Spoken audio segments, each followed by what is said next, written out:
जालन्यात हिंदू मुस्लिम ऐक्याचा सुंदर संदेश पाहायला मिळाला। श्री संत गजानन महाराजांच्या पालखीचं जालना शहरात आगमन होताच मुस्लिम समाज बांधवांनी पालखीतील वारकऱ्यांचं उत्साहात स्वागत केलं। नूतन वसाहत परिसरात वारकऱ्यांवर फुलांची उधळण करत त्यांना गुलाब पुष्प देऊन सत्कार करण्यात आला। गणगण गणात बोतेच्या जयघोषात मुस्लिम बांधवांनी पालखीचं स्वागत करत सामाजिक सलोख्याचा संदेश दिला। दरवर्षीची ही परंपरा यंदाही कायम ठेवण्यात आली असून याच निमित्ताने जालन्यात हिंदू मुस्लिम एकतेचं मनोहारी चित्र पाहायला मिळालं।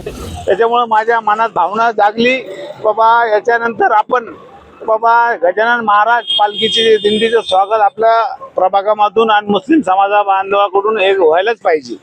मी 15 वर्षापासून मुस्लिम समाज बांधवाकडून आणि शेख इब्राहिम मित्रमंडळ, आमचे जेवढे पण मित्रमंडळ आहे त्यांच्याकडून आम्ही गजानन महाराज पालखीचं स्वागत करतो आणि त्यांना एक प्रार्थना करतो का आमचं जालना जी नगरी आहे, जालना जी नगरी सर्व धर्म समभाव अशी एक नगरी आहे। त्याच्यात कधी जातीभेदचं भांडण झालेलं नाही, कधी कधी जातीभेद होत नाही।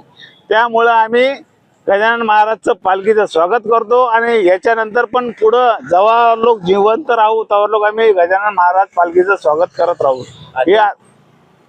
आज पण तुम्ही या ठिकाणी मोठ्या उत्साहात वारकऱ्यांचं स्वागत केलेलं आहे, कसा आनंद आहे? आमचा आनंद आहे, आता आम्ही एक सण म्हणून साजरा करतो याला।